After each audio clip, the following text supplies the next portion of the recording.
is a miracle, doc. They counted me out. Moment of truth, counting it down. Underdog story was down for the count. Back on my feet, back with a mic, back on the beat, back with a family, then bang in the streets. The game on lock, I stand with a key. Standing my ground, I am planning to flee. Standing my ground, I am planting my feet. Taking a stand, embracing my destiny, shaking his hand, flipping the script. What's going on, everybody? Welcome to Monday night CrossFit Talk. Yeah, we moved our date from Sunday to Monday because we didn't know how long Wodapalooza was going to go yesterday. And with the AFC Championship game going on last night, we thought, why compete with football? And just, yeah. And then let Carolyne get depressed that her Bills are out of it now. Let's go Eagles. Anybody but the Chiefs. I actually don't mind the Chiefs. I just would like to see Saquon win one. I think that's a good story. He seems like a very good teammate. To have the season he had, to not even play like at the end to break the record, to just be happy for his teammates. The way he celebrated the one guy's first touchdown, like he just seems like a good guy. So happy for him to make it to the finals. Yeah, he's a former Penn State Nittany Lion. I loved him at Penn State, like loved him. And there was talk that he was going to be a Chicago Bear in the offseason, but it didn't come to fruition. So yeah, but if he wins, I will not be sad. But we saw this 2 years ago. I just wanted something different. Right. Agree. That's all. I don't have anything against anybody playing. I've seen it before. Ready for something. It is the finals from 2 years ago. Yep. And I was going for Jason Kelsey at that point. I wanted him to finish on a win there, but yeah. You are the biggest flip-flopping football fan. I'm going for people. Niners, Bills. I'm going for people. Yeah, it's okay. I'm Canadian. We don't have a team. I get to do what I want. Yeah. I get to do what I want. I like the stories. You're not a Saskatchewan Rough Rider fan? Nah. I'm actually a Montreal Alouettes. Okay. That's not even close to where you live. No, that's my background. My parents are from Montreal, so I grew up a Montreal fan for everything, like Montreal Expos. I guess I should be a Washington fan, but since they acquired the Expos, but yeah. Yeah, the logo's making a comeback. I love that. Lots of people wearing the shirts of the Expos. I love that. I never understood it, but I thought it was cool. Yeah, it's nice. Can you explain what it means? Like, I don't even know. Okay. I don't have the background knowledge of it. I just think it's cool. I like the colors of it too. Yeah. Yeah, it's Well, cool. Well, I was just updating the ladies. We got my wife upstairs. She showered. She's sleeping in her own bed. She slept in yesterday till noon. Whoa. Just because having a bed in the living room is not ideal, right? Light coming in everywhere. Right. Dog needing help. Just not conducive to sleep. Have you been sleeping there as well? No. I have been sleeping upstairs with my phone ringer on, that if she needs me, Gotcha. I can get there.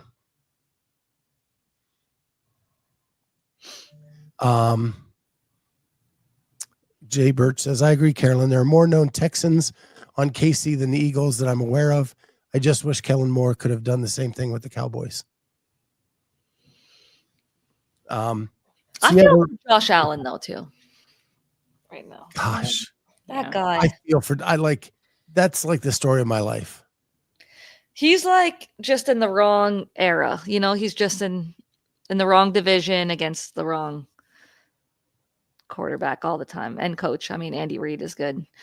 But like, if he was in another division and he wouldn't have to play against like Patrick Mahomes every year, then who knows what kind of career he could have had, like at least going to the Super Bowl a few times, maybe on another team. I don't know, but the guy's so good. They had it. It was theirs. I mean, yeah, you have just above 2 minutes left. You have 3 timeouts, balls in his hand, and he didn't get it done. Can't But ask for more. he's still so good. I wish they could have pulled it off. You got anything going on, Jamie? Nope. Nothing. Didn't do After anything. the gym remodel, you're just That's like nowhere near being done. We were at the gym for a while on Sunday doing a few more things. So I got to put in one more order, finish up the rest of the rig. And so we're just kind of trying to nail that down exactly what my final order needs to be. awesome. Yeah. Well, did qualifiers too. We've got the Fresh Coast qualifiers due. They were due today. So that's what I did on Sunday. 2 workouts. Was it one weekend of qualifiers, or is it 2 different weekends of 2 workouts, or? No, they were all released, and I don't really know when they were released. We just sort of decided to do them like Monday or Tuesday. Gotcha. So I think I did 2, one on Tuesday, 2 on Thursday, and then redid the one. I did 2 again on Sunday. I redid the one. Isn't Fresh Coast like 3 events? It's like, yeah, it's usually 3 or 4.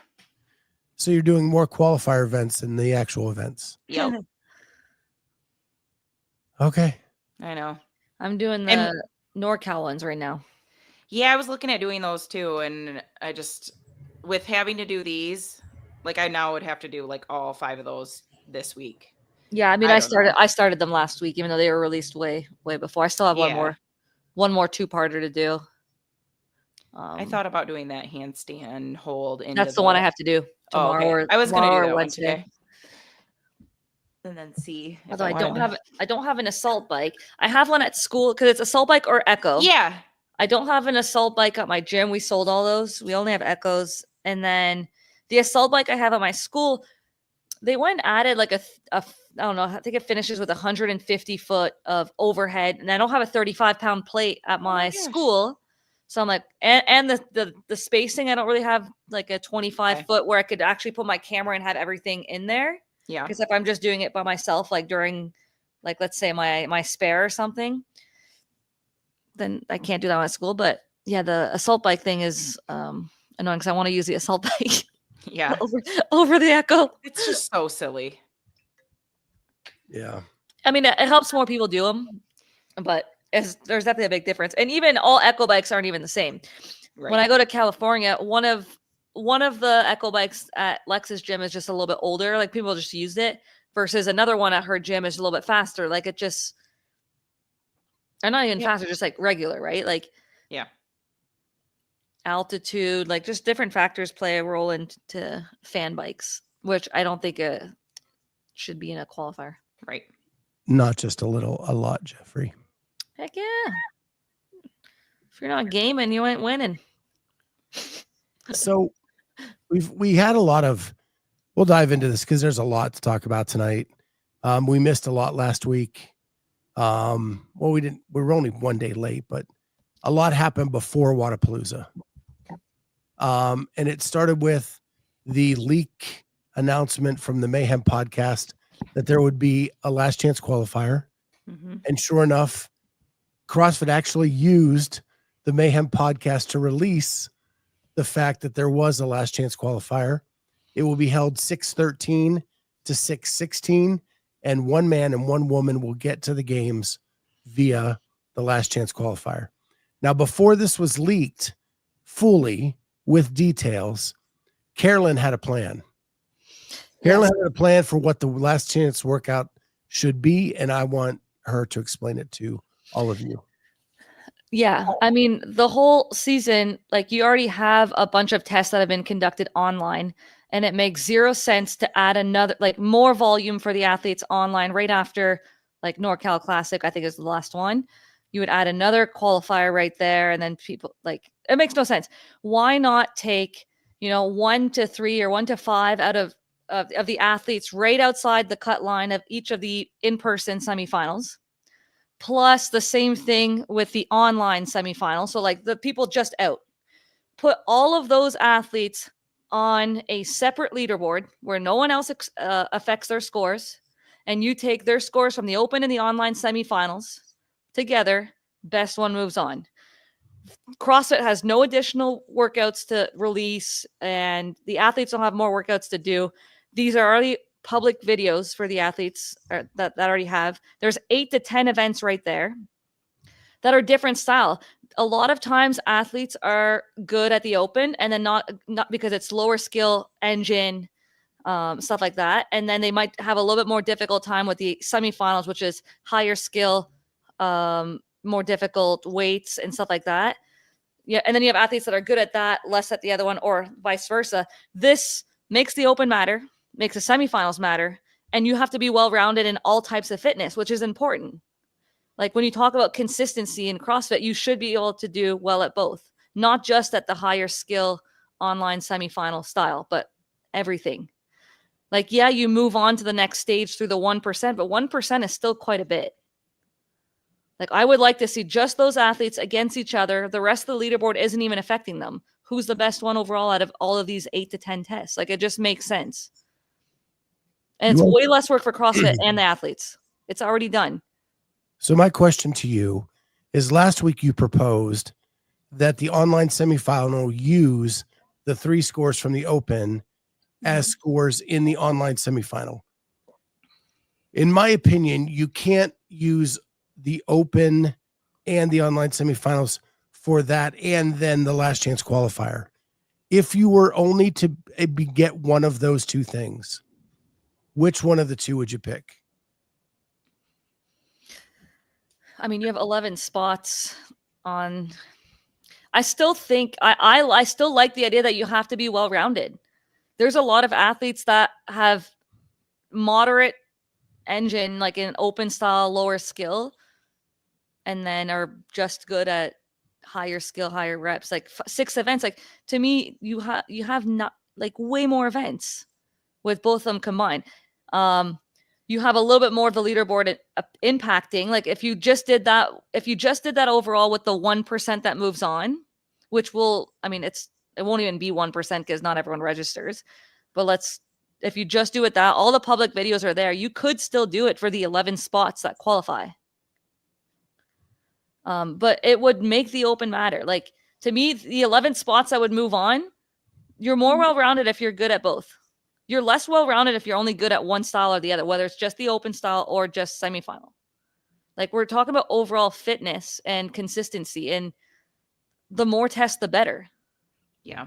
I feel like you see it too. Like, the people who like get in on the last chance qualifier usually, or those like last people to make it. They did great in the open, barely made it into the games. Then they do great at the games, because the games, I feel like, always tends to have that more open capacity-ish feel. So I feel like excluding those is a big miss. I if I had a choice, I'd probably pick it to do for the in affiliate semifinals, combine it for that score. Like, I would like to get to a point where both of them count as one, especially if the videos are public for that top 1%. Like, if there are outliers, like the public, I guess, could technically call certain videos out. Yeah. I like the idea of the last chance qualifier having only those athletes against each other, because then you have no random outliers. And it's much easier to look at the videos and judge, but right. But with your proposal, the 9 scores that qualify people from the in-person semi are the same 9 scores that would qualify them from the last chance qualifier. Yeah. And so I'm just saying, you probably can only have one of the 2. Yeah. One of the 2 for sure. But then I think that you don't need it as much. You don't need that last chance. You could do 12 spots like that instead of 11. Like, you don't necessarily need it, because you've proven over 10. Like, let's say the open has 4 scores and the online semifinal has 6. Like, you have 10 scores that every single one of those athletes did. That's enough. Why are we doing another online qualifier? Why the heck? And like, these athletes just competed, some of them like back-to-back weekends, and then we're going to go do another online qualifier. CrossFit has to think of more workouts, judge more workouts. The athletes have to do more volume. It makes no sense. Forget this other online qualifier. You have the data right there. All of these athletes did the same 10 scores or same 10 tests. Is it a confirmed online thing? It said online, yeah. Okay, so it's And an Dave online said it list. in his weekend review that Okay. it was going to be online. Did Brought he? to you by like one of the sponsors. Okay. Did he say how the criteria for picking those athletes is? No, Nothing? I proposed it though. Okay. What's crazy to me is you have eliminated a ton of movements in the Yes. open and the online semi, and now your movement list has been limited for this last chance qualifier. Yep. They'll still repeat some movements, but again, this is another reason why adding all those scores makes sense, because let's say you see a heavy clean in the open. Great. Some people are great at cleans. What do you see in the semifinal? A snatch. Mhm. Well, now you have both of them. So like people that just had that heavy clean that might have a weaker snatch or vice versa, both of those scores count and you got to be well-rounded. Or you saw burpees and chest to bars in the open and you don't see them in the semifinals. You'll see ring muscle up and something else, but both tests are still testing different things. So like, I don't think the value should only be on the semifinal. So hopefully if it's not this year, in future years, they take that into consideration. I mentioned there was a level 1 this weekend at my home affiliate, and I mentioned it to the people that were running it, and they're like, that makes too much sense. He's like, Yeah. I don't know why we didn't think about that. I was like, and then so I proposed the idea, and it's going back to the team. So I'm not sure if they'll take that into consideration for this year or in future years, but I definitely think that it's something to think about. And like I said, it makes it easier on both the athletes and everyone. Absolutely.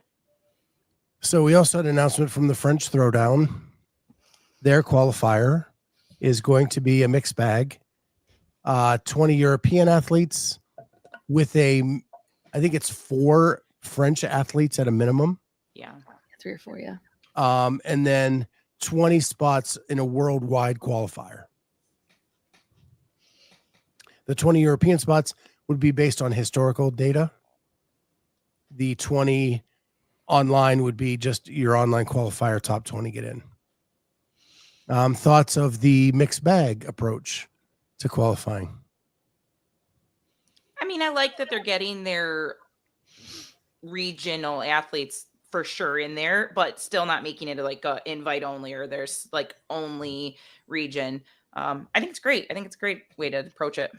Yeah, I agree. I think that this was it's a way to you can count the historical stuff where you save those athletes that have proven themselves from doing another qualifier and they've earned their right to get there, but you also give a chance to new athletes or other athletes that are currently doing well to qualify for that event. So I like that. Copa Sur announced their dates, April 18th to the 20th. So there will now be 3 in-person semifinals before the online semifinal. And that one is just South American athletes only, correct? I believe so. And 2 spots, I believe, at that one. Yeah. I get what you guys are saying, but the fact that every one of these has a different qualifying criteria is so hard to explain, and just makes it how we talk, like the season is just hard to explain. And how do you make it to that level? Well, you can do this online thing and you can be top 11, or you can go to one of these 10 things and it's a mixed bag as to how you're going to get there. And you're going to get 2 or 1 person in from those.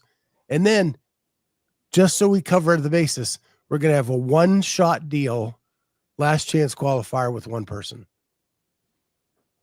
So we don't even know. It's just so criteria. convoluted. It is. This is the most DEI thing that I've ever heard of. Like,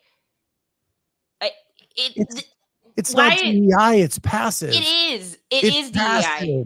It is DEI. Just, hey, you guys do whatever you want. We don't want any responsibility over this. You do it how you want to do it, and we're just going to sit back and relax.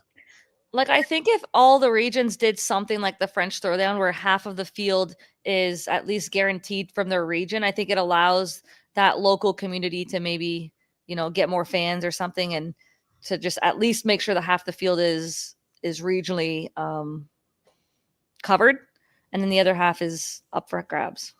Like, but even the amount of athletes at each of these semifinals is different. Like, Mayhem has 20, another one, like I think NorCal has like 50 athletes going for one spot, and then like others are 30. Like, that even changes throughout. So like the scoring system is going to be changing throughout all of these, which plays a factor. You have a different scoring system that counts, and you could have different athletes depending on which ones you use.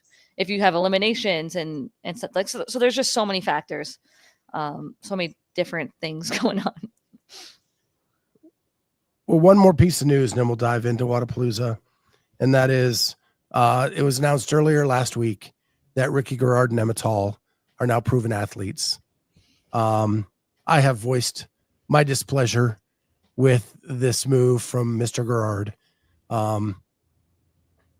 It was weird with Emma Tall at Wodapalooza this week because someone interviewed David Shrunky, and he was still there as her coach.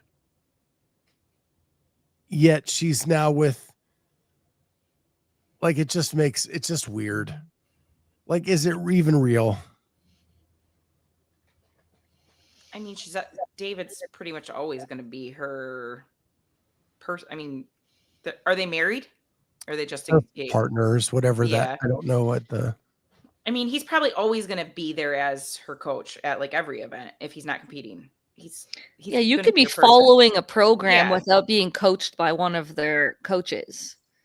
Like, I think that happens quite a bit. Like, people are following, let's say, Mayhem online and not necessarily interacting with any of the coaches, but just following the template compete program or proven compete or whatever they all are.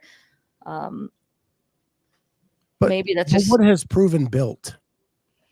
Other than Tia, they have not built anything. They've purchased all of their athletes. Maybe Sydney. Maybe. I mean, that's a pretty big. Like, she's had some pretty good performances. She's definitely improved. Oh yeah, she's very, very fit. She's very fit. That's not a. She has a hole that is getting better, and other than that hole, she's really freaking fit. Yeah, she's got some wheelhouse stuff for sure. But that's maybe her Proven's only, like, hey, we built this athlete. Yeah. I don't know. I mean, I'm very curious to see what happens with Ricky over there. Yeah. I think the Australian connection made sense with Proven. I think if he had gone to another, I would have been like, But like, when it was like Proven, you think about his background with Tia and maybe their relationship over the years. Like, I'm like, okay, I can see it. So it's not like it was like completely out to,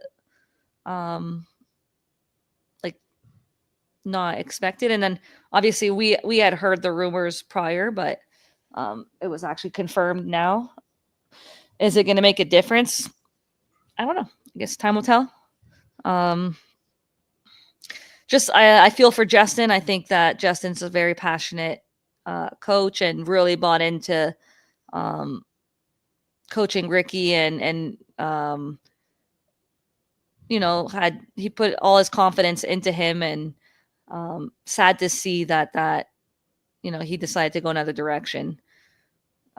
When you have someone that takes a chance on you, when not a lot of others did. Yeah. I've admitted I'm way too close to this situation, that I'm friends with Justin, and the anti-loyalty thing is just hard for me, but I do have a bias, and I will admit that I have a bias. So,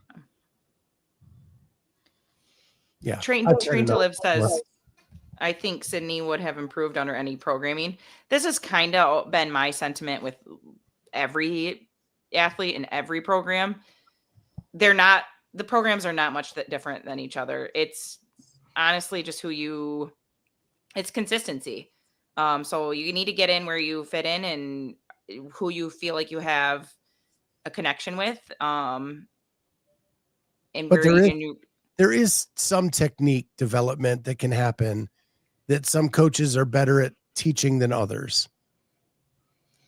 If anything, I would say like maybe like HWPO had the edge on that with having Amy as for a lifting, I think Copper would attribute some success there from her direct coaching. But in terms of following a template, I think there's not much, there's not huge difference, maybe between the programming and stuff like that. I completely agree with Jamie. I think a lot of times people program hop a lot, and it's not necessarily the program. It's not listening to your body. It's not, not taking the rest days when you should. What kind of intensity are you doing the workouts at? What are you doing the rest of the hours of the day? Are you consistent with the program? People just look at everything and they want to do what this person's doing. And they think that because this person's doing the program, they're all of a sudden going to be fit like that. It just doesn't work like that. There's so many factors. It's genetics. It's your sports experience. There's so many factors that play a role into how much you're going to develop in terms of your potential.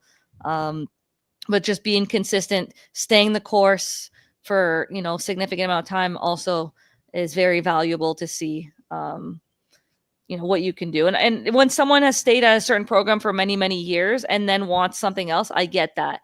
But if you're just thinking that you're going to do a program and you're going to be as fit as this person because they follow it, two people can follow the same program and get completely different results. It has nothing to do with that. But, people are very influenced by what they see on social media. The differences in media companies that these programs, have. And so they're like, ooh, look at this, what they're doing. It's all flashy. It's all highlights. But when you look at the programming, people are still doing CrossFit and regular stuff. Jay Birch, I will see what I can do about getting Justin on. I just wanted to wait till it was a formal announcement before I had him on. Now that it is, I know he was in Miami, so I'll let him get back home, and then we'll see if he has some time this week. So Wodapalooza. Yay. What we're going to do this time, and probably going forward with most major comps, is we'll touch on a couple of the big stories, and then we're going to do love and hate. And we're just going to go around, and each one of us is going to give either a love or a hate. It's up to you what you want to give at that time. And then it becomes a discussion point. When that's done, we'll move on to the next person until we run out of stuff to talk about. And the chat can go ahead and give us some love or hate ideas as well. I'm just going to tell you, broadcasting is already on the list. Right. You don't need to start just hammering us with broadcasting. We will touch on that for sure. Yeah. The first thing I wanted to talk about, which I thought was cool, was that apparently last minute, the person who was supposed to sing the national anthem could not get there. And so Haley Adams sang the national anthem 2 different days at Wodapalooza. And as someone who has done the national anthem at events like 5 times, it is the most, I would sing any Prince song, any Michael Jackson song in front of thousands.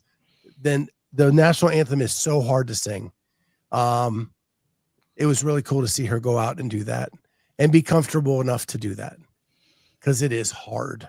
Yeah. You need to be ballsy to do that, because all eyes are on you. You can get nervous, and as much as you know the lyrics, you just sometimes, emotions and nerves get the best of you. So I'm listening and I'm just nervous for her. Oh yeah.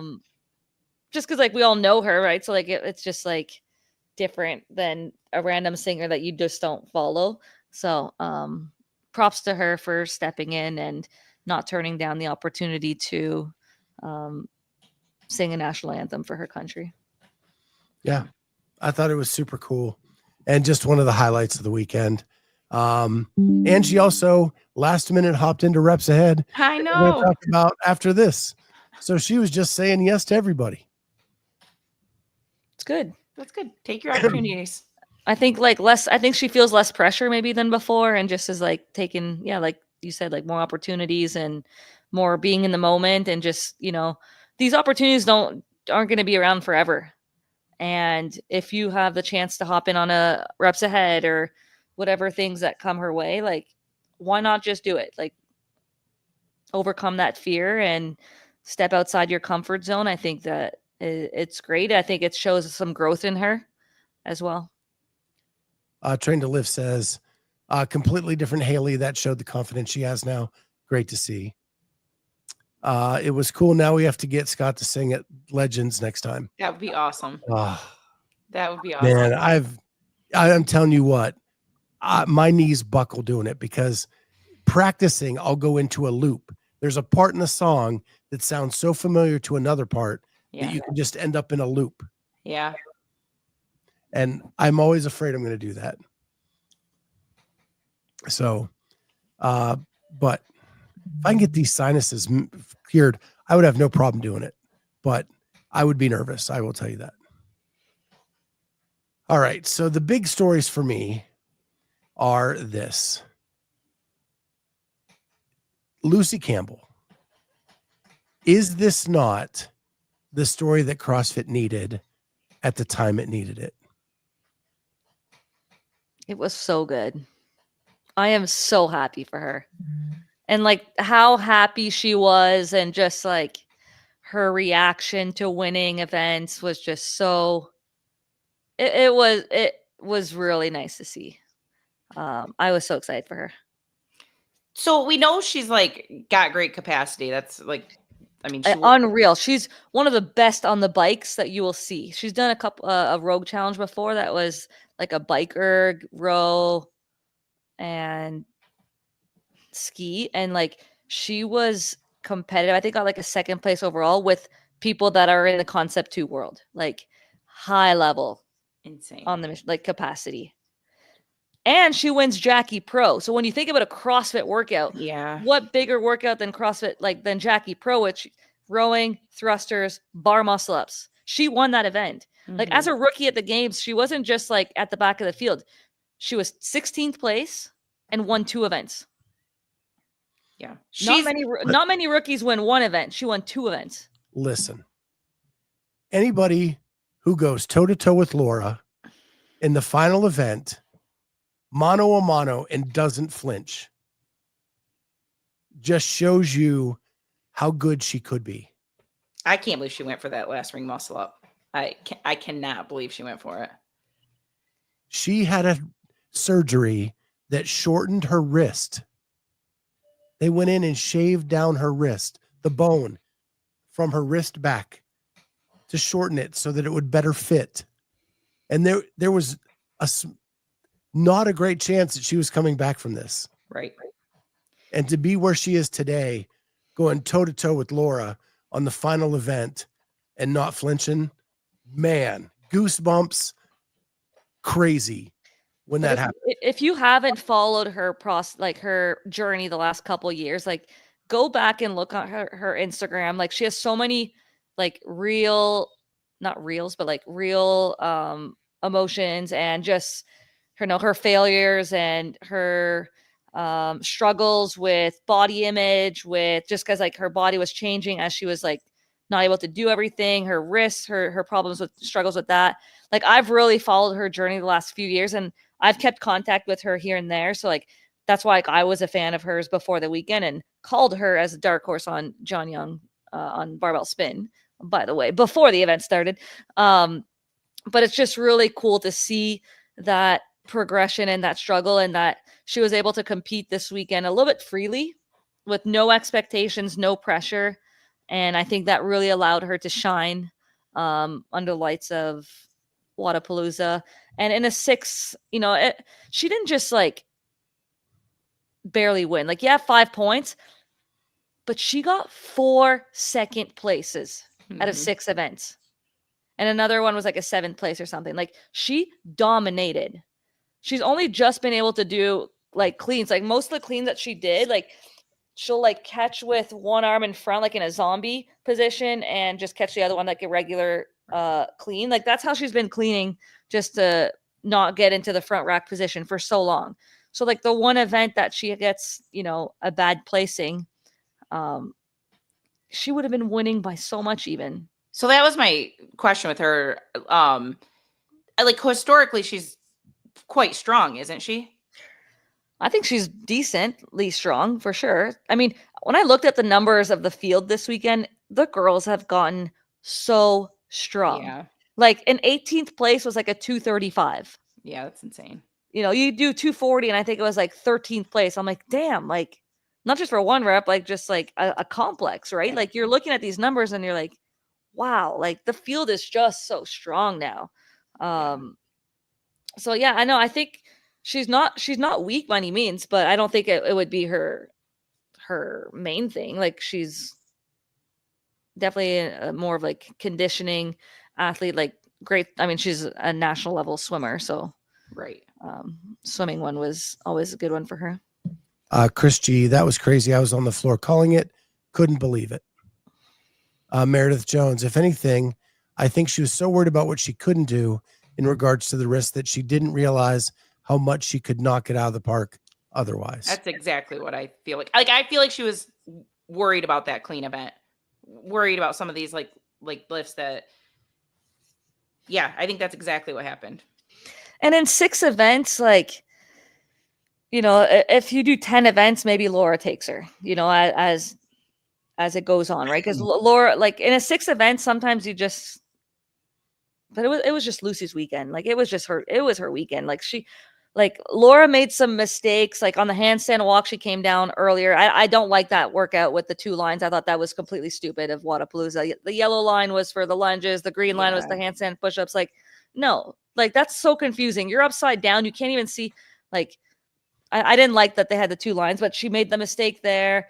I thought she pushed the pace maybe a little bit too much on that last workout. A couple of mistakes that like just normally Laura doesn't make. And in a six event weekend, you just couldn't do it. Like Lucy was too perfect on everything else to have any execution errors for Laura.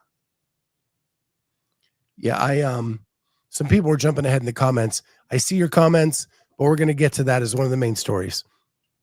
So regardless of 6 events or whatever, Lucy came out of nowhere.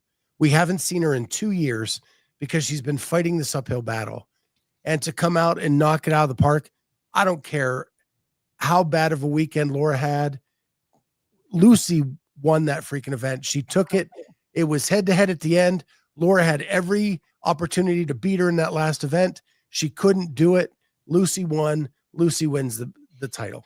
And it was awesome to see. It was the best moment of the weekend. It was like a walk-off home run. The best moment in years on the CrossFit scene. Yeah, I loved it. And to watch her reaction and emotions running down to the finish line, knowing she got it. And then the interview after where she's crying through the interview. Best moment in years. I agree. So then we move to the men's side. And a couple weeks ago, I did on my Lunch with Clydesdale a wish list. And my wish was that Emily Rolfe and James Sprague could show the world that last year wasn't a fluke. James Sprague took a first, 4 seconds, and an 18th in the lifting event. I think, and people in the chat are saying, do you think Adler withdrawing diminishes what James did? No. You take on who is there at the event. You have a performance like that. If it was Adler who did that performance, we'd be talking about how, oh, he's on par to win the games again. Oh, blah, blah, blah. James does it and everybody's like, well, he's a taller athlete and I don't really know. Blah, blah. I'm tired of like all the caveats to the wins. The pressure was on. James showed up. He has gotten so much better. Oh, yeah. So much better. Yeah, I think I was very impressed with him this weekend. He didn't look great at Rogue. Obviously looked amazing at the games. So this is the one event that, people had circled and we were hoping to see the battle with him and Jeff Adler. Didn't get to see it, but you got $75,000 on the line. I don't understand why more of these athletes don't compete. Some of them I think are, don't want to put their reputation, their ego stuff on the line. But, James is willing to put that on the line and say, I'm competing and come and beat me here. And I mean, he performed really great this weekend on workouts that we didn't think that he would do great. He cleaned in that complex 340, I believe. And that last one with thrusters and ring muscle up, like traditionally he wasn't great at those movements. And he showed us at the games that he has improved his thruster and gymnastics capacity, like in terms of that pulling with the bar muscle ups and chest to bar. And then this time around, like for him to beat, an athlete like Pat Vellner, who would normally almost always win a ring muscle up workout and thrusters, like 345. 345. That's insane. Yeah. Okay. 345. And it was Pat, I think, that got 350 maybe, but by five pounds. But yeah, I mean, some big improvements there. I mean, the podium was not there from the games when you look at Brent, Dallin, and the fourth place Hopper and Jeff Adler. Those are 4 athletes I would like to see him go against. Obviously, Brent's retiring now, but he competed against the field that he did. Austin Hatfield looked great. Pat's always in the mix, and you know what? He came out on top and deserved it. He was dominant. He did. I'm just happy for the kid. Like you can tell he has put in the work. Heck yeah. And has done it with a smile on his face. And yeah. And what was really cool is I watched Dallin and Medeiros and Hopper after whatever. And I think it was one of the nights, Dallin's like, do you guys realize what James did? Like Dallin is being his hype man. Like he took a first 4 seconds in the lifting event. Like like Dallin's going on about that's an amazing weekend. Yeah. Yeah. His execution was perfect this weekend. And he had pneumonia at Rogue. Exactly. And I don't think the events there would have necessarily been as great regardless. I don't think the pneumonia would have put him on the podium, but right. But there were events here that I was like, that's not necessarily his, and he still did really well. Mm-hmm. And so I'm excited to see what he can do over a full season and maybe show us how much better he's gotten at some of the things we thought he was bad at. It's not very many things. I honestly, other than like a 1 rep, I don't see where you say the guy has a hole. Which is tough, and it's not right? even a hole. Like he's not getting last like Laura is in handstand push-ups. Yeah, and in a 6 event competition, like a max lift sometimes skews the leaderboard quite a bit, right? So like I said, like James and Lucy would have dominated even more probably the weekend had it not been for that event. Had it been mixed, let's say, with a buy-in of some sort of monostructural or gymnastics, like it could have been even a better weekend. So a lot of the talk in the chat is about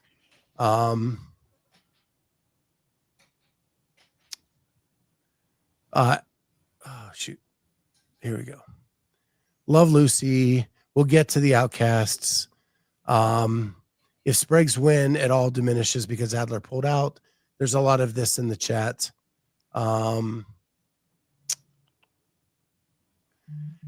If people don't compete, then they don't have the chance to win. Sprague killed it, beat the field.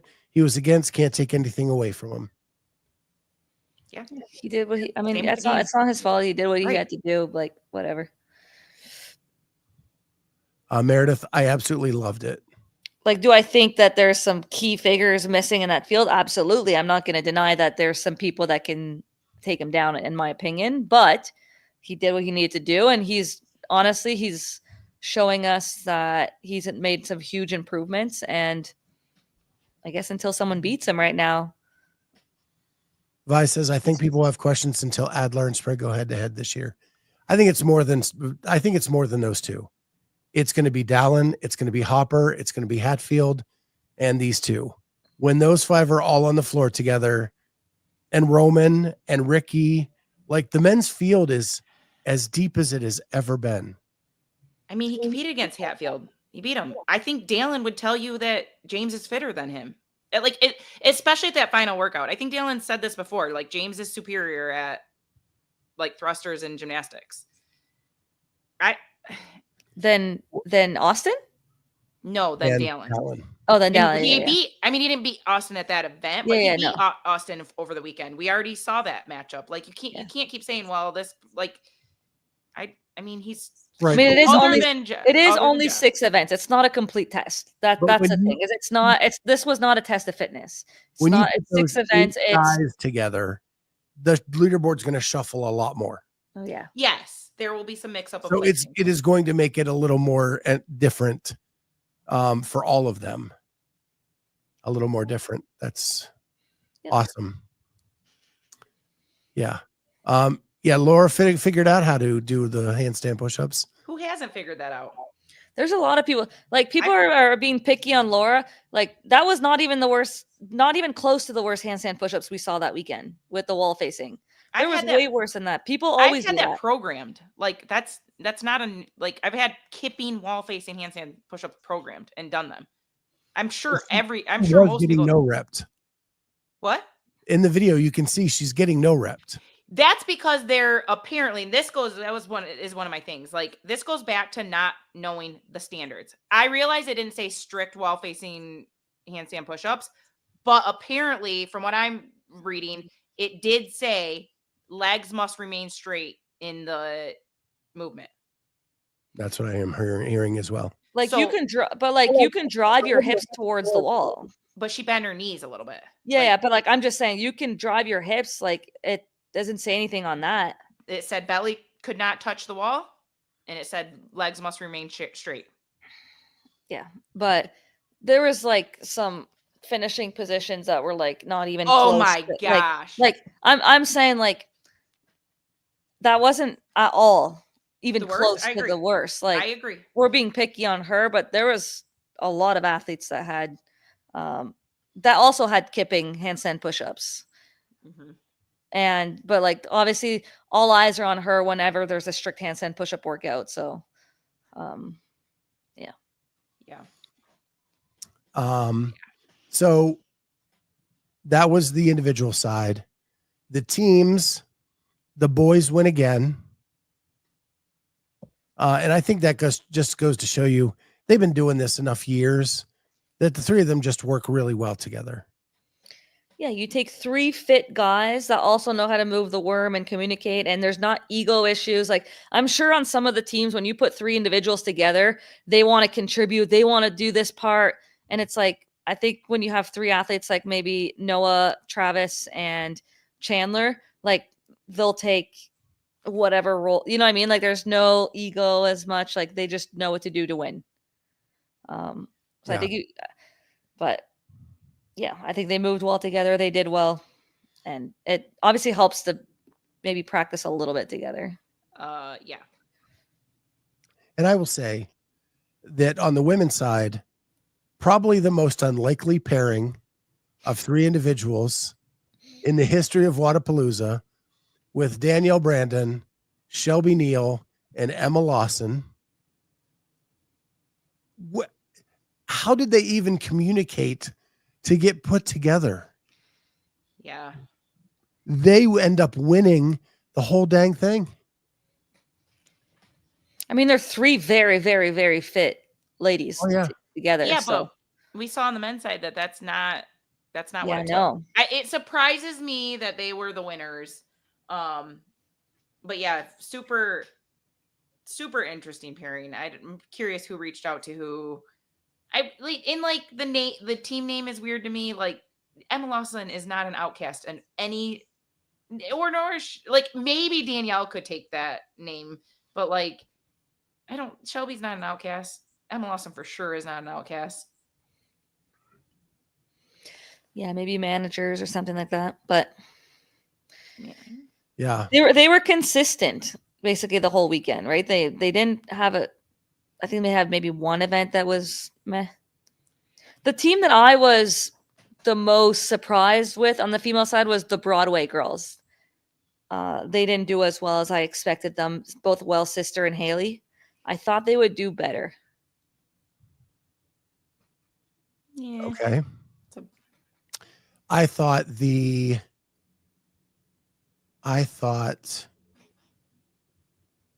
Salt Bays Mhm.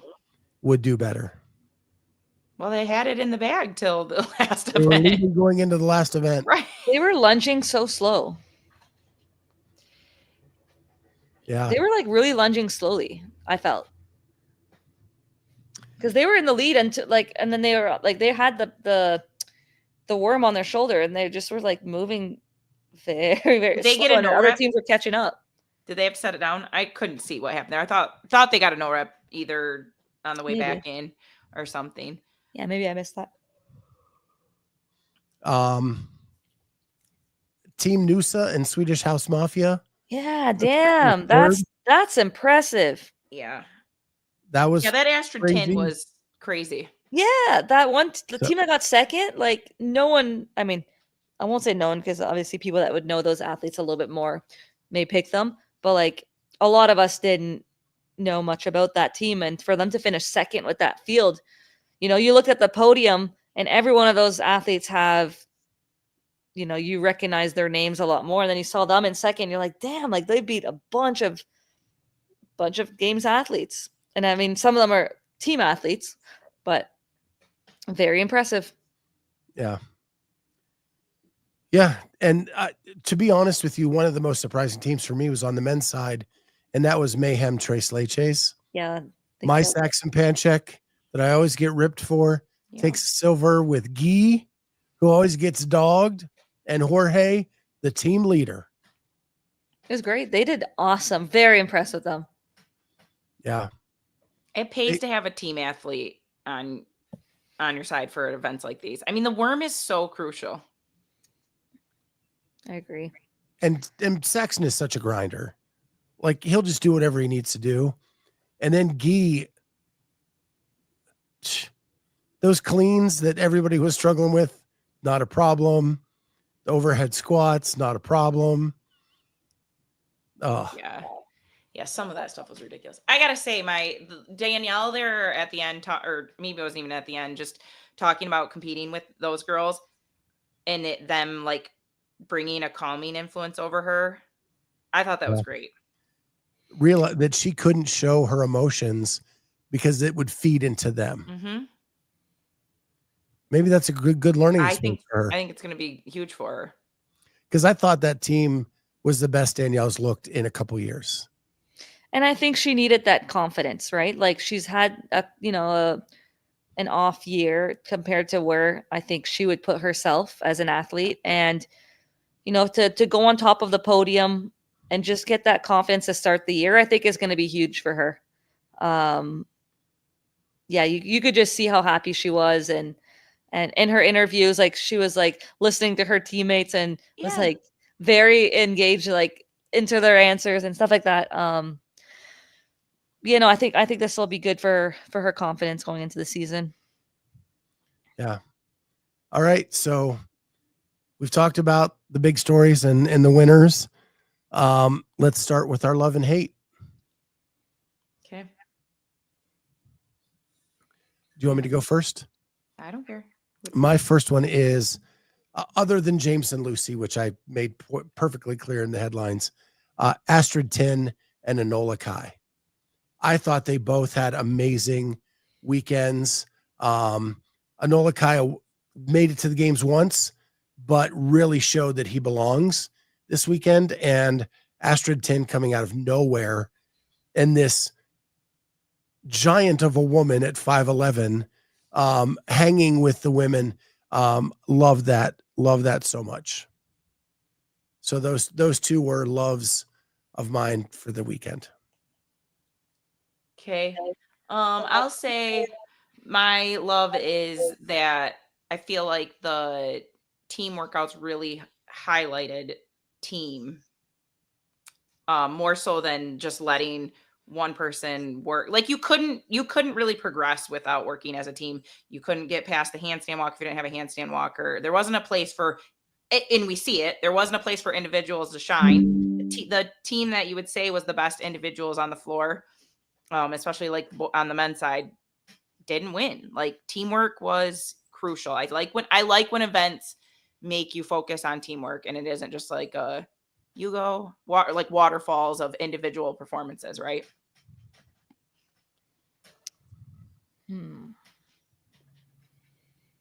I hated the sound problems with the with the broadcast. And like just like during the interviews, like it was always off of what you would see. Oh, and I was just like, it was the audio video ever in sync once all weekend? there's something off with the audio the whole time. Ugh, Yeah, it was like watching a bad kung fu movie. it was bad. I didn't even want to listen, honestly, for the most part. It was bad. Yeah, interviews, even like the long one they did with Brent beforehand. Just audio in general was terrible. You could hear background noise. You could hear, it was bad. Yeah, you could hear the wind a lot. And I don't, Yeah. I mean, that might be another thing that was bad this weekend was the weather wasn't great in terms of, I think it was colder, but yeah, you could always hear the wind and stuff. Or like Brian talking. Like the wrong camera would be on. You'd catch Yeah. people talking on the floor. Yeah. It's like, get the camera on this, and you're like hearing it. Yeah. I gotta say, props for him for trying. I know Savan has talked about this a lot too. And I think he was trying to get the point, the lanes, the names, the scores up at the top going across. I don't know what the focus was, but as much as he has been in this space and I can't for the life of me figure out what he was trying to show on the floor. Cause you should be good at being all right, camera 2 show that seemed off. And that is what was boggling my mind. I don't know what they were trying to show, what story they were trying to tell on the floor, because I think that's where he could be good at making this progress is showing the story on the floor. And I don't know where that went wrong this weekend. It was bad. I could hardly follow. I'm like, why are we showing this? Like normal, it was like a typical CrossFit Games where I'm like, get off of that person, back out. We can't even see what's going on. It was very frustrating. Or you'd start filming and all of a sudden a commercial for 2 or 3 seconds would go on. And you're like, this is the middle of the event right now. Why is there a commercial? Or sometimes you'd be watching, all of a sudden the camera starts turning upside down. Yeah, and you're like, what? And then but it was free. So I like that it's free. Let's get the broadcast out of the way. Okay. Because it's here. Yes. So here's my thing. When you're doing a broadcast, you have to decide what is most important. Yeah. What is most important to get to the audience? And I think what they did is they said, this is all the stuff we want to improve and make right. And by trying to do it all, it was all at a D level instead of having a couple things that were at an A level and a couple things that were at a C and a couple things that were at an F. So bad. And the commercials, they weren't commercials. They were one commercial, and then the rest were just showing the names of the companies. Yeah. Sponsors over and over again. They weren't ads. All that dead time sitting there where they could run ads and maybe charge people. I know the one day I looked, it was 136,000 people were watching. Why couldn't you get paid for some of those ad spaces? Mm-hmm. But if the product is going to be that bad, nobody's going to buy. The one highlight I will say is event 1 for the individuals. The drone going up the beach with the athletes was very well done. They started off with a bang, set the bar high for me, and then totally flopped on it right after. Because when they got into the arena, some of the footage had sound, some didn't have sound. It just went to, then you'd pick up Bill and Chase in the mid-conversation. Then you'd pick up the direction from Brian behind the scenes that nobody needs to hear. Then it was just a debacle. And I hate it. I hate the fact that it was a debacle because it's what CrossFit needs. Mm-hmm. We can't waste all of our budget on Hampton Roads or Hamilton Roads or whatever the hell it is and pay that exorbitant amount of money to broadcast an event or we'll not get to see anything throughout the year. Right. We need these things to work. We need to figure this stuff out. And I think Hiller put it best by saying Brian bit off more than he could chew. Yeah. Did Hiller jump in and help? No. And then the fact that the stream cut off before we even knew who won the women's team event, that was a travesty. It was rough, man. It was hard to stay engaged. It was honestly hard to want to even watch it. I do agree here. I think like we could say that, you know, the broadcast can get improvements and stuff like that, but I don't think that people need to like personally attack Brian Friend. Like he obviously is doing his best and we can have some criticism and some feedback, but you don't have to go so personal and yeah. Like I think there's a respect factor that needs to be in a lot of these comments that we see online, not just during the streams, but in posts, a bunch of things. I think there's a lot of lack of respect and sometimes certain platforms are given for a bunch of hate. Yeah. And I don't like that. Jay Birch puts it the best. How do you eat an elephant? One bite at a time. The bites were too big. Yes. Yeah. I am not shitting on Brian. That undertaking had to be massive. Huge. Mm-hmm. Massive.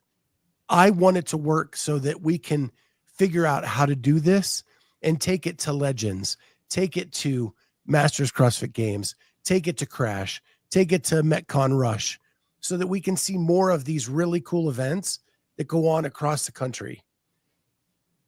We need more and more of that. And he does do a good job in the events that he showcases with Patrick. Like they go all over and they do different events, and some of them are done so well. And just this one was just a little bit of a miss for, you know, the sound, the timing of things. But the expensive broadcast can't do the reps right. So to think that should be a priority in your first time out, while I applaud that you wanted to do that, it was never correct. The rep counter on the side. Yeah, there was some that were close. It wasn't the worst. I'd rather see that than not have it. But if you have to choose what, I would rather have good pictures and good sound. Then when you get that set up well, then move to the rep counters, then move to the. What do you consider good pictures? Because I honestly feel like if it's going to be this like zooming in on the front two teams and that shit all the time, I don't consider that good picture. I didn't say we got that. I'm saying that should have been the priority. Yeah, but what I'm asking is what, like, for me, I'd rather just see that, like, the wide angle still shot was better for me. I would have much rather. I actually had in my loves, I did like the wide angle from above the stands. You could actually see all the teams across. I actually liked that shot during the day. Yeah, it got really hard to see. I agree. It was hard at night. Once it got to the flashing lights and the Wodapalooza style, you could no longer see anything. Like, I almost feel like we need it. Like, if you need to focus on the race on the floor and you're trying to do the rep counter on the side, like I'd almost rather it be that panned out wide shot and everyone can watch the floor and they can see the team, whatever team they want to see. And the broadcast will just be talking about what's happening on the floor and your eyes can go to which lane you want to watch. I hate when they push, especially when they push me out of something and then next thing you know, this team is ahead and nobody got to see what happened. Even the broadcast sometimes is like, I know Bill and Chase were trying to, like, they almost went radio broadcast. Like they were telling the story on the floor more than what cameras were doing. But man, that's where I'm asking, like, what do you think is a good picture? Because I truly thought Brian would have a better idea of that. And now I'm thinking back, maybe he doesn't like, maybe that's what he wants to do is always zoom in on these. He wants to have people on the floor. He wants to get in. He wants to get the floor race on the floor between the top two teams. All of I this don't like is that. rumor and speculation. I do not have confirmation, but I heard that some of the cameras went down. They had to go to iPhones. They had to change on the fly. I'm not giving them excuses, but I'm like, sometimes just getting a stable picture up of something, you just have to do. Yes. Like, my bar is really low for stable picture right now. I agree. That wide angle one was. Yeah, and there could be a lot of factors that we don't know, obviously, right? Like there could be, it's not just Brian. There's a lot of people involved behind the scenes that some of the orders may have gone miss. Like whatever happened, like it's still a collective team with whatever, whoever was involved with all of it, though. But I will say this: a lot of people are saying like this is the worst Wodapalooza's ever been. They have very short memories. Yes. When they were on that pay channel, Flow Elite, the coverage was atrocious. and you had to pay for it too. Right. And it was a still camera from a corner up above on a 30-lane field that you couldn't even see anybody past the first 10 rows. It was awful. And you paid for it. And it not cheap, like $50. Because you go from the last major event that people watch was probably the Rogue Invitational.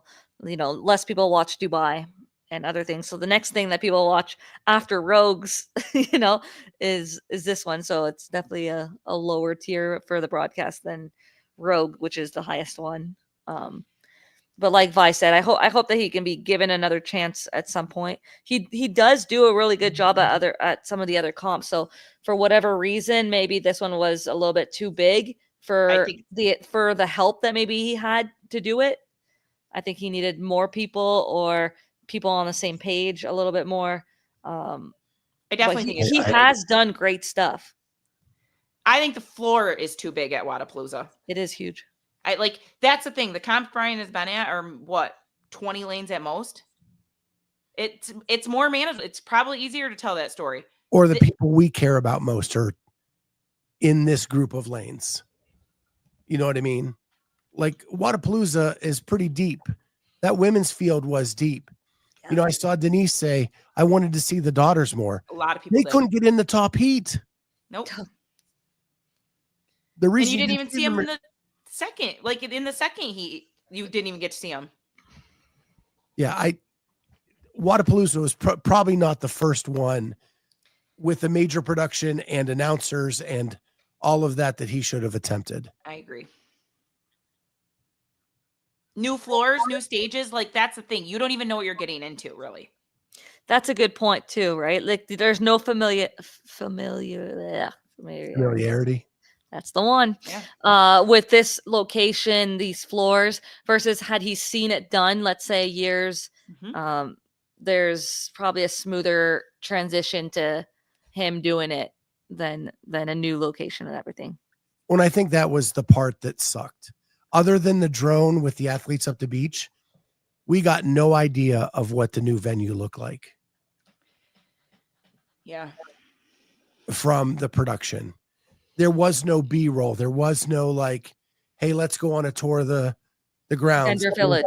Let's take you guys through Vendor Village during some of the breaks, right? Like that would have been cool actually to see what it looked like. And because if you've never been to a Vendor Village at Wodapalooza, like it is bigger than the games. Yeah. Yeah. I feel like Gabe with Paper Street did a walkthrough for Savon, and that was helpful. It was. But he's not the production of the. No, I know. It should have been probably Brian's channel the day before. Should have been or Thursday morning or something. Yeah. And any time of those big gaps between events. Yeah. Well, he's trying to get his life together at that point. So let's leave it at this. Yeah. We want it to succeed. We don't want it to be a monopoly that is held over CrossFit forever and we never can afford the production. Hopefully he gets another shot. Hopefully others get other shots. Yeah. And And we'll leave it at that, and we'll do some more love and hate because there's a couple more news items, but I want to go to some more love and hate. Cool.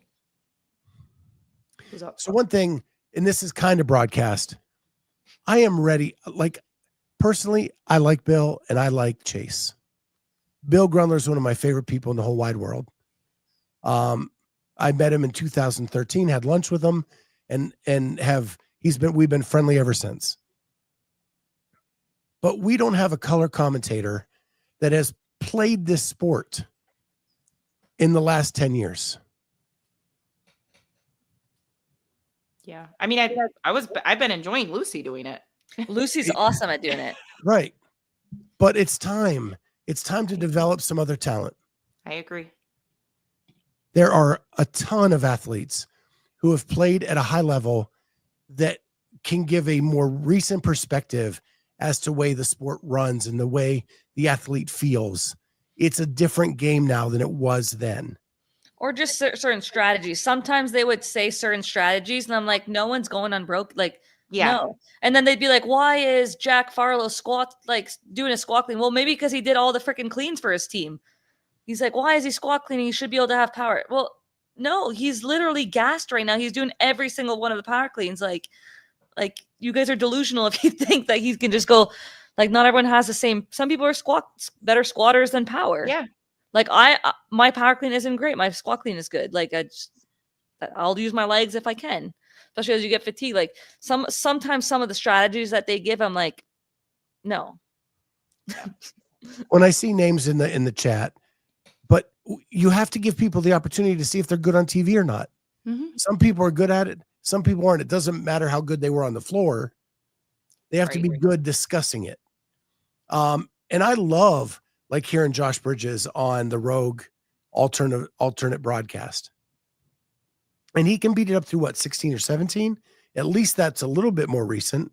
Mm-hmm. But there still is some younger talent out there that we can grab and put in the booth like they did with Lucy, because Lucy knocked it out of the park.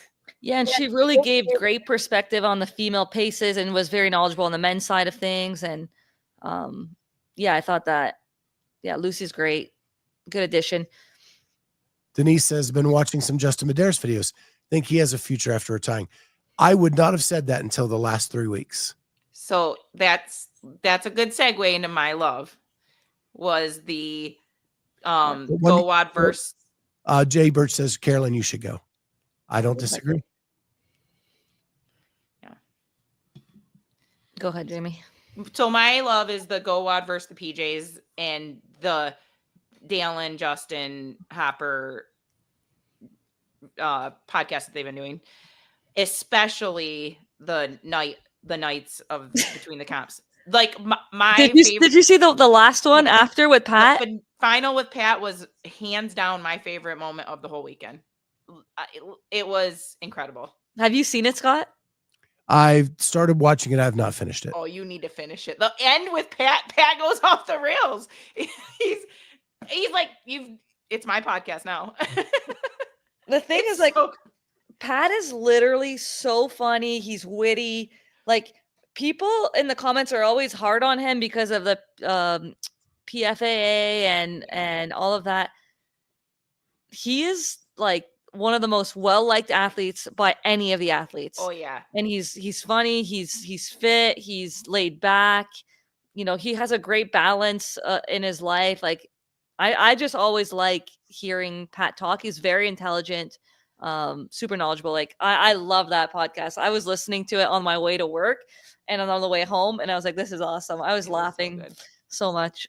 Dalen said he's gonna cry when Pat retires. Like, and I think he's honest. Like, I think a lot of these young athletes have looked up to Pat, right? Like, you know, just like the way that, you know, the daughters influence such a generation of athletes, right? Like these Pat Vellners, these Brent Fikowskis, like they've been around for so long, and these younger athletes that have looked up for them and probably have had great relationships in the background of events. Like, you know, you're gonna miss those friendships and those figures in the sport for sure. What's cool is you had the three up and comers ish, Hopper, Medeiros, and Pepper, with Willie, Pat, and Adler, the old timers. Mhm. And I did like that dynamic of the old wise men and the young upstarts, right?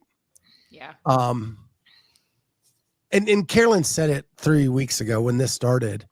We need more of this in the CrossFit space. Athletes on athletes, like just the athletes hanging out and doing podcasts and not being interviewed, just telling stories. Yeah. But that's what's great about good color analysts. And that's what we're missing. We've heard all of Bill's stories, right? Like Right. it's time to get some of the young people up that talk about, hey, when I was competing against Pat Vellner, he would whisper this in my ear right before we go on the floor, or like those are the things a good color analyst does. Mm-hmm. Yeah, I agree. I think Justin could have a future, and like Justin does a great job of leading those podcasts and keeping them on track. I just hope the more he does this, he gets the likes down a little bit, because if he can finesse that, he's going to be incredible. Oh, when he says the word like, gotcha. Yes, he's very. But he does he's really coming out of his shell, I find, in the recent podcasts and stuff like that. That I think has that really made him even more likable. Because I think a lot of people just saw him pretty quiet guy and stuff, but when he's taking control of these conversations, you're like, wow, like he's way more outgoing and personal. Yeah. Yeah, really. I've enjoyed those podcasts for sure. Okay, I like the sandbox event where they're bringing stuff back and forth. I thought there's a lot of strategy involved. We haven't seen an event like that in a bit, like the one with I don't know, whether it was a team event or the individual one. Some people lost some races on some of the strategies, picking up 2 of the blocks versus 1, the teams as well. You had one person here. Like there was a lot of strategy involved in that sandbox. That made it very interesting. Like as much as I like the sandbox for that one, for the sleds, I wasn't as one of my hates. fond of the sandbox, because sleds is an implement that's extremely hard to put in competition. You know, it's a friction based thing. So depending on your lane, if you had ups, down, like it just changed the scores, right? Like it can definitely affect. It's not an even playing ground from lane to lane, but I did like the sandbox. I don't know if in the future years they're going to run out of like ideas of things to do with it. It's going to be like the same type of movements always in that one, but I really enjoyed the different moving of the stuff. I thought that was cool. Yeah, that I have very similar to that. The moving of equipment this weekend made the story, had broadcast been great at showing it, easier to see. I really like there was a lot of moving on the floor, moving equipment, just moving grunt work. Yeah. It made it not just like finish these 3 reps and you're done. Like usually there was something to get you done, or like Hopper tripping over his block, like stuff like there was like some strategy in a lot of the events. And I liked that. I loved the sandbox in general. And I noticed people it was seriously Fresh Coast and people were not ready for it. Like the boys talked about the sand, they're like, well, we've all done a worm before, but we've never done a worm in the sand. And like, they were talking about how their neck was raw. And I was like, yup. I mean, I've done that. Yeah.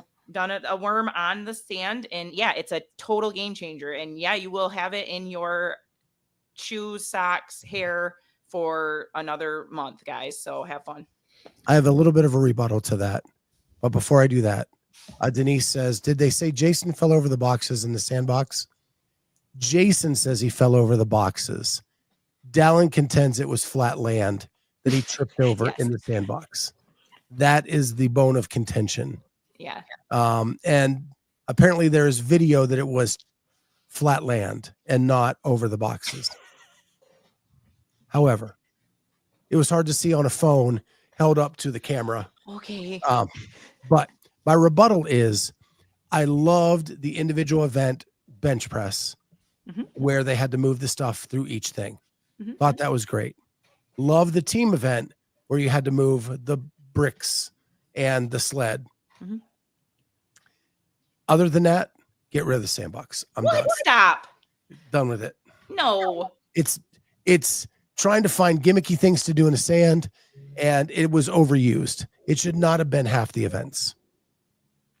Actually, it's more than half the events, because in the first event you had to run in the sand and then come back into the flat thing. Way too much sand. It's okay to have some sand. I don't want half the event to be sand. Now you're just becoming gimmicky. If I want to see that, I'll go up to Michigan and watch Fresh Coast. I don't think gimmicky is the right word, but I know what you mean. But how close are we to gimmicky? Because there's only so much you can do in the sand. Yeah, we do pretty much everything in the sand. We've done it. Everybody will bitch that it's not fair because the sand isn't even. There's actually never really been complaints about that at Fresh Coast. So maybe Wodapalooza could look at some Fresh Coast events and get some ideas. Please. Yeah. The only thing I would say don't do is ride a bike, because they did that one year and it was a total disaster. People ride a bike in the sand? It was awful. I didn't even get to compete that year because like an echo bike. It was a big, like, it'd be like what you would envision, like a fat snow tire. I don't even know how to. No, yeah, you physically had to ride the bike down the beach. It didn't work. Denise is telling me life isn't fair. I don't care if it's fair. Actually, I didn't mind the sled event at all this year. I didn't care that it was not every lane was the same. It's not the games. It's just a fun event in Miami. But I don't know. There's $75,000 on the line. I want to make sure that it's pretty fair. Agree. Like, on which one I think there's too much money on the line. Like if it was just a local comp, flopping and flipping. Still want 6 events. One of them should not be dependent on equipment. I don't know. Events, 3.5 of them shouldn't be dependent on sand. Oh, stop. It's doable. That's all I'm saying. I'm not saying get rid of it. I'm saying just use it where it's cool. Don't feel you have to use it. Okay. All right. Anybody else got something? Well, in that same vein, I feel like they must have listened to you, because they got rid of running on the sand and everyone else had to run. No one else got to run on the sand. They had to run on runners. That was team and individual. It was a different event. No, it wasn't. It was the same thing. No, it wasn't. The air runners were for team only. Mm-hmm. Yeah. Oh, for the row, run, and double under one with the dumbbell one. Okay, so it's only that 3-3-3-4 event? Yeah. That they had the runners? Because I was under the impression they like stopped running on the sand for the other brackets for that event. The box step over event. No, they kept it for the other. All right. Yeah. And Sherry, it was only one runner was on a 5-pound plate. And Lucy said that it was her team and they ended up winning the event. So Okay. Maybe it made the treadmill go faster. Yeah, but why didn't they run on the sand like that? That didn't make sense to me at all. Like in the team, why not run out on the sand? Maybe too many meters people. or Hard to keep track. I don't know. Yeah. There's a lot more involved in teams with all the athletes on the floor. Like it's just hard to, I don't know, maybe find yourself and stuff. Yeah, I could see that.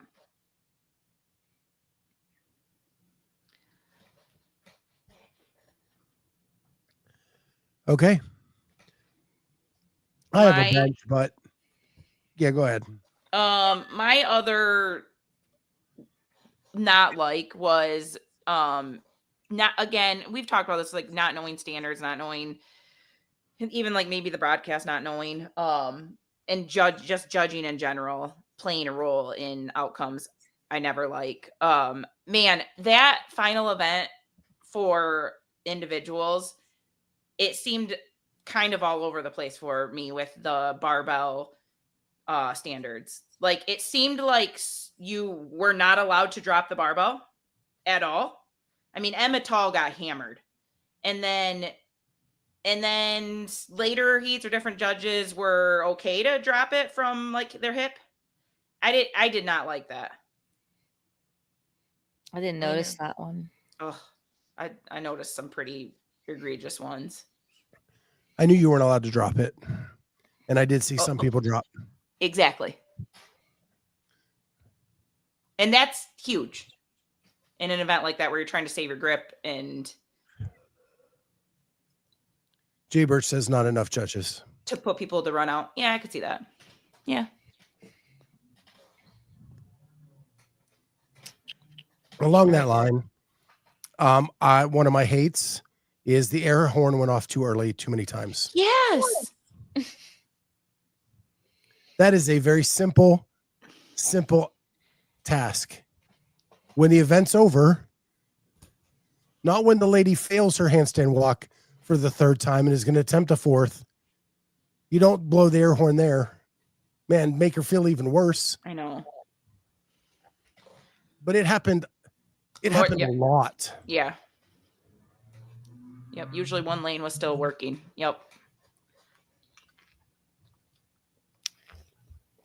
Trying to think of some stuff. My last thing that I've written down, I already did the teamwork being highlighted, was I didn't love Travis and Jeff dropping out. Especially if it was not a sickness thing. Like, I get it. There seemed to be some sickness going around, but that did not seem to be the case for either of them. And I don't love that when there's this qualification process on the line and people trying to get into elites. Like, man, it happens every year, and it sucks. Yeah. Every year you get athletes that say yes to Wodapalooza and then back out. It happens every year. They invite, let's say, like 30 athletes from the qualifier, then the rest are. I mean, there was more females than the males because the women had more heats than the men by like one heat every time, I think. Yeah. So it's just depending on how many athletes accept, because they'll invite everyone from the games. And I did hear someone make the statement, athletes want more opportunities, and then they have more opportunities and they don't show up for the events they're signed up for. Yep. And I know not all athletes feel this way or all do this. And so to lump it all together is not right either. But I'm just saying. Do you know if there was money is there money in the RX division? I think maybe just the winner. Just the winner? Yeah. I mean, because I'm trying to think like somebody like Ty won at RX, right? Ty Jenkins. Could that have been a spot for him that Travis took? Would Ty have wanted to? I don't think so. I think regardless, let's say they give 30 for the online qualifier, and then the field would be as big as what they accept in terms of the spots from the games athletes. Like they can go all the way to 40, can go to 45, and go to 50 if 20 athletes from the games accept. So I think that those like the games athletes that get the invite, I mean, they still paid, I think, their registration. Yeah, fair. And then, but I don't think it affects the field that qualified. Well, wasn't that an issue last year? They like backfilled somebody, then they were like, "No, you can't come." They backfilled the wrong person, right? And they ended up making it right and letting. So, but it makes me feel like if Ty was the first qualifier out, that like was RX. But what Carolyne is saying is, Travis and Jeff didn't come from the qualifier. They came from the automatic invites. Yeah, I got you. So it would be backfilling a pool that's different than the other pool. Yeah. Okay. Well, Carolyne, do you have anything to add? Because we're running out of time, and last couple. I think mostly all covered. I have so many more. I don't know if you can see all my little things. Oh my gosh. But we'll leave those for another day. Maybe I'll use some of those for my lunch with the Clydesdales. I hit the big ones with you guys. A couple of things I wanted to mention is Wodapalooza is moving to March next year. Oh yeah, I wanted to talk about that. Right around the time of the Open. It's literally the last week of the Open. Do we think that like the Thursday is going to be the Open workout? Like that's going to be one of the workouts? They did that a few years ago at was it a European event? I forget. It was the wall ball. It was in 2019. 19.1? 19.1 was the 15-minute of the wall ball and the row.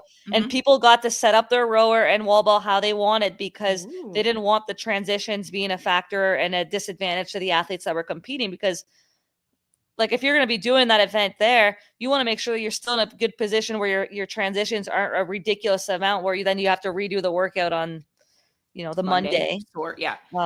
When the Arnold used to have a CrossFit competition, the first event of the competition was always whatever the open workout was that was announced that week. I think that's a great idea.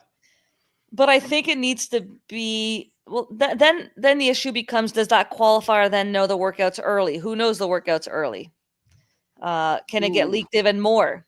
Yeah. Right? Like that's an issue. Like we already have leaks.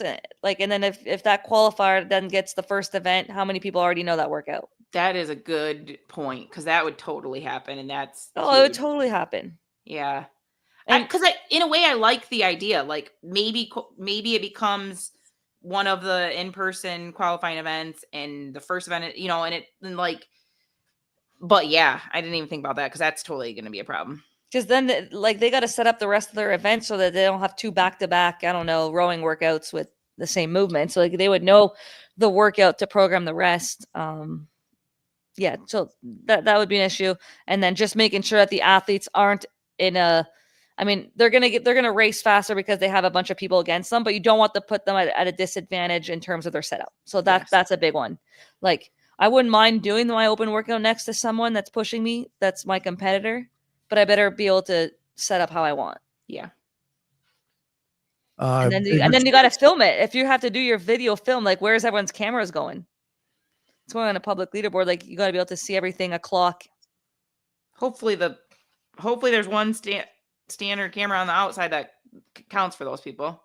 But that's not a good enough video for your submission. It should be fine. It should be, but they're in frame the whole time. They have a judge on the floor. I know, but qualified judge. I'm just saying. Jay Birch says Miami during spring break would be awesome. Not. I mean, that seemed to be a bit of an issue already, right? Like I heard quite a few athletes complain about not being able to sleep, parties, music. Well, I heard the Mayhem video. Guy said the check-in, where people like drunk and dancing and smoking hookahs, and it was just wild. But again, I wasn't there. I've heard it took some people 6 hours to park. God. Like that's definitely, if I would ever go, would be an Uber. Yeah. I'd like to know what the fan experience was like this year in terms of like the crowd. I guess we didn't talk about it as much. It looked maybe a little bit smaller than before, but I don't know if it's just because it was a bigger venue. Yeah. But those times the stand looked pretty empty. I'd like to know, like, just people want to put in their comments if they were there, how the fan experience was this time around. Did they see the athletes as much as they did in the other venue walking around? Would just be interesting to see how it was. Yeah, Haley was there, so she gets back tonight. So I'm excited to see her tomorrow and get her perspective. In other news, Noah Dean retired from floor announcing. If you don't know who that is, he usually had a cowboy hat on. He had the athletes sign that cowboy hat, and then he would auction it off or raffle it off for some charity at the end of the weekend. But Wodapalooza was his last call. Wow. So he laid the microphone down in the sand and walked off in the sunset. And then we had reps ahead, which I think is getting better and better. It didn't have some of the cool like screens like it normally does. But I thought Alex Gazan was on fire for that thing and took out Haley in the second round. Mm-hmm. And then Hopper and Pepper went to 3 rounds and Hopper got the win. He did. And I think because it wasn't a box something over, Yeah. it was like, yes, that's refreshing. And I do like the concept. And now that we're getting bigger names doing it, I think it's more and more fun. Carolyne, would you do a reps ahead?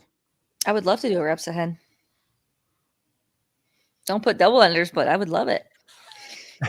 They like their double unders. Give me a little deadlift cycling and some burpees and stuff. I'll be doing it. Poor Con got smoked in the undercard.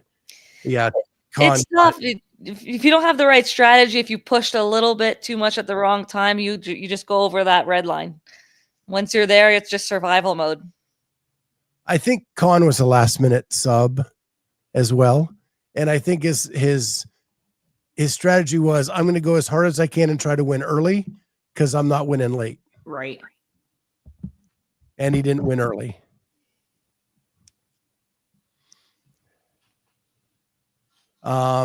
Lynn says reps ahead also allowed the community to try and participate, which was cool. That's awesome. That's really cool. Jay Birch wants to know, how about some ninja box jumps in your reps ahead? Let's do it.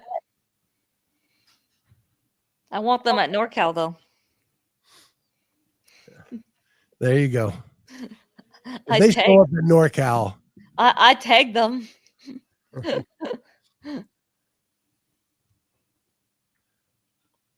I'll take that reps ahead. Train to live. Carolyne's reps ahead, deadlifts, burpees, and bar muscle ups. I'll do that. Jamie, what would your reps ahead be? A run. Yeah. I mean, it would have toe to bar in it for sure.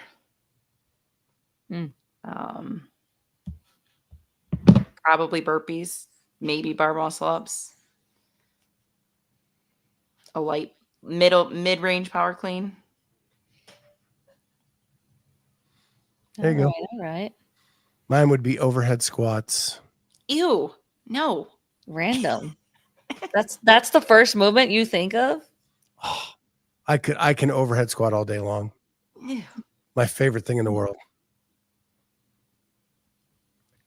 Yeah, I loved that, by the way, on the team, that overhead squat relay. Yeah. I thought there was a lot of strategy with that, unless you were just that Kyra Danny Spiegel team was freaking strong. But those little those young girls were good. The they daughters, got little McDaughters coming in hotter. Yeah, they're good too. Yeah, love overhead squats. Interesting. Yeah, I'd overhead squats, bike, and I figured a bike for you. I don't know. The rig is just deadly to me.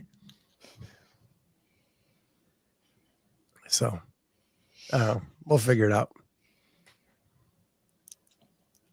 So, with that, guys, we have gone long. Yeah. With the love and hate, I should have known that the love and the hate would have an outpouring of emotion, but we went a little long with that one. But we're going to try that kind of moving forward, and hopefully we can get it refined to quicker debates, or maybe my list a lot shorter.